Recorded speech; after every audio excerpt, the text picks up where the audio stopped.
20 ఏళ్లుగా ఎలుగుతున్న అఖండ జ్యోతిని చూడాలనుందా? అమ్మవారు నడుస్తూ ఉన్న గజ్జెల శబ్దాన్ని వినాలనుందా? ఈ ఆలయం పేరేంటయ్య గారు? శ్రీ భక్త మార్కండేయ దేవాలయం అని పిలుస్తారు. భక్త మార్కండేయ దేవాలయం అని పిలుస్తారు. వచ్చేసి మూల విరాట్లు శ్రీ భవానీ మృత్యుంజయేశ్వర స్వామి ఉంటారు. మూల విరాట్ భవానీ మృత్యుంజయేశ్వర స్వామి మూల విరాట్. ఓకే. వినాయకుడు, వినాయకుడు, కుమారస్వామి, అమ్మవారి ఉత్సవ విగ్రహము, అమ్మవారు, అమ్మవారి ఓకే, విగ్రహము, నంది విగ్రహం. వచ్చేసి ఈ దేవాలయం విశిష్టత ఏంటంటే 20 సంవత్సరాల నుండి అఖండ దీపం వెలుగుతూనే ఉంది. 20 సంవత్సరాల నుండి అఖండ దీపం అమ్మవారి దగ్గర, దుర్గామాత దగ్గర అమ్మవారు. అంటే ఇక్కడ అయ్యగారు, అక్కడ అమ్మవారు. ఓకే. పక్కన శాంతమైనటువంటి వాతావరణం ఇది. అవును, గుట్ట మీద, సిటీకి దూరంగా ఉంది. మల్లేపల్లికి దేవరకొండకి మధ్యలో ఈ దేవాలయం ఉంది. Mallepalli Devarakonda 167 highway, national highway, Kodad, ఇట్లా మహబూబ్ నగర్, జడ్చర్ల మహబూబ్ నగర్. ప్రత్యేకతలు ఏంటయ్య గారు చెప్పండి ఒకసారి. ఇక్కడ ఒకటి అమ్మవారి పాదాలు కూడా ఇక్కడ ఉన్నాయి. అమ్మవారి దగ్గర పక్కన రైట్ సైడ్ లో అమ్మవారి పాదాలు కూడా ఉన్నాయి అమ్మవారివి.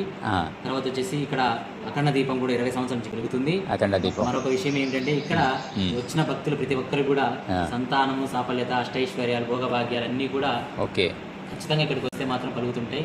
అది ఒక భక్తుల నమ్మకం, విశ్వాసం కూడా. అదేవిధంగా ఇక్కడ ఒక 2 నిమిషాలు ప్రశాంతంగా కూర్చొని ఏదన్నా సరే ధ్యానం చేస్తున్నప్పుడు, ప్రశాంతమైనటువంటి వాతావరణం ధ్యానం చేస్తున్నప్పుడు ఇక్కడ మాత్రం దేవాలయంలో గజ్జల సౌండ్ వినపడుతుంది. అమ్మవారి నడుస్తున్నటువంటి గజ్జల సౌండ్ ఖచ్చితంగా వినపడుతుంది. అద్భుతం. ఖచ్చితంగా అమ్మవారి నడుస్తున్నట్టే గజ్జల సౌండ్ వినపడుతుంది. ఇక్కడ ఈ క్షేత్రాన్ని అంతటికి కాపాడుతున్నది ఒక నాగదేవత ఉంది. ఇక్కడ బ్రాహ్మణ ఎల్లమ్మ, జమదగ్ని సమేత బ్రాహ్మణ ఎల్లమ్మ దేవి పుట్ట ఉంది అక్కడ. ఆ బ్రాహ్మణ ఎల్లమ్మ ఈ దేవాలయాన్ని అంతటి కూడా రక్షిస్తుంది, కాపాడుతూ పాము రూపంలో ఇక్కడ తిరుగుతా ఉంది. ఖచ్చితంగా మాత్రం కనబడుతుంది.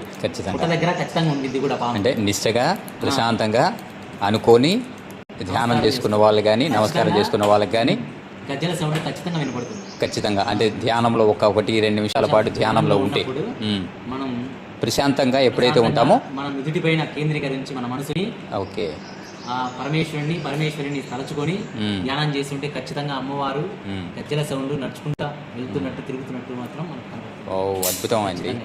చాలా అద్భుతం నిజంగా. ఈ ఆలయానికి ఇక్కడికి వచ్చిన భక్తులకి సంతానం లేని వారికి సంతానం కలుగుతుంది. ఓకే. పెళ్లి కాని వారికి పెళ్లి కలుగుతుంది. ఓకే. ఏదైనా సరే నవగ్రహ దోషాలు ఉన్న వాళ్ళకు కూడా దోషాలన్నీ తొలగిపోతాయి అని ఇక్కడికి చాలా మంది వేరే ఊర్ల నుంచి కూడా చాలా మంది భక్తులు వస్తుంటారు. భక్తులు చాలా దూర ప్రదేశాల నుంచి దేవాలయాన్ని సందర్శిస్తుంటారు. మంచిగా వస్తారు, నమస్కారం చేసుకుంటారు, తీర్థ ప్రసాదాలు తీసుకుంటారు. ఇక్కడికి వచ్చి అర్చన చేయించుకుంటారు. అర్చన చేయించుకొని అభిషేకం ప్రతి నెలకి వచ్చేటటువంటి త్రయోదశిలో ప్రత్యేకంగా నందీశ్వరికి పంచామృత అభిషేకాలు, నందీశ్వర స్వామికి పంచామృత అభిషేకాలు నిర్వహించబడతాయి ప్రతి త్రయోదశి రోజు. నందీశ్వరునికి నెలకు ఒకసారి వచ్చేటటువంటి మాస శివరాత్రి రోజు మహాన్యాస పూర్వక రుద్రాభిషేకము స్వామివారికి పంచామృతాలతో కొన్ని ద్రవ్యాలతో ప్రత్యేకమైన అభిషేకం, పంచామృత అభిషేకాలు నిర్వహించబడతాయి. అదేవిధంగా గోత్రనామాలు కూడా, అంటే నిత్యము ప్రతిరోజు గోత్రనామాలు చదువుపడతాయి. ప్రతిరోజు కూడా పంచామృతాలతో అభిషేకం ఉండిద్ది. ప్రతిరోజు పంచామృతాలతో అభిషేకం ఉండిద్ది. నెలకు ఒకసారి వచ్చేటటువంటి మాస శివరాత్రి రోజు మాత్రం ఖచ్చితంగా మహాన్యాస పూర్వక రుద్రాభిషేకం జరుగుతుంది. అదేవిధంగా ప్రతి త్రయోదశి రోజు కూడా నందీశ్వరునికి, మహానందీశ్వరునికి పంచామృత అభిషేకం జరపబడుతుంది. ప్రతి త్రయోదశి రోజు. ఇక్కడ ఏ రోజులు ఎక్కువ మంది వస్తుంటారు అయ్య గారు? ఇక్కడ వచ్చేసి ఒక సోమవారం రోజు, సోమవారము, శుక్రవారము, మాస శివరాత్రి, శివరాత్రి, కార్తీక పౌర్ణమిలలో నిత్యం ప్రజలు కనబడుతూనే ఉంటారు. ప్రజలు వస్తూనే ఉంటారు. ఈ రోజు ఆ రోజు అని చెప్పడానికి లేదు. ప్రతిరోజు కూడా భక్తులు దేవాలయాన్ని సందర్శిస్తుంటారు. ప్రతిరోజు భక్తులు వస్తూనే ఉంటారు. అంటే ఈ పండుగ రోజుల్లో ప్రత్యేకం ఎక్కువగా వచ్చేటటువంటి రోజులు ఏమంటే సోమవారము, శుక్రవారము, అటువంటి రోజులలో వస్తారు. త్రయోదశి రోజులు కూడా నందీశ్వరుడికి అభిషేకం చేసుకుంటారు.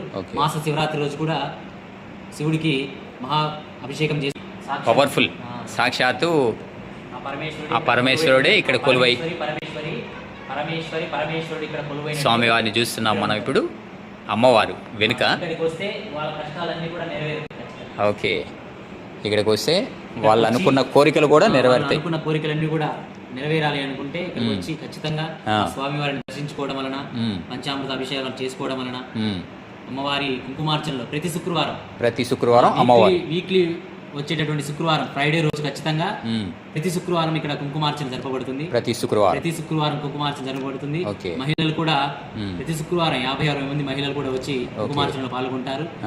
వారి యొక్క సౌభాగ్యాలన్నీ కూడా బాగుండాలని చెప్పేసి, దీర్ఘ సుమంగళిగా ఉండాలని చెప్పేసి ఆ యొక్క అమ్మవారిని వేడుకొని కుంకుమార్చన జరిపించి తీర్థప్రసాదాలు స్వీకరించి 1-2 నిమిషాలు ధ్యానం కూడా చేసుకొని కుంకుమార్చన జరపబడుతుంది.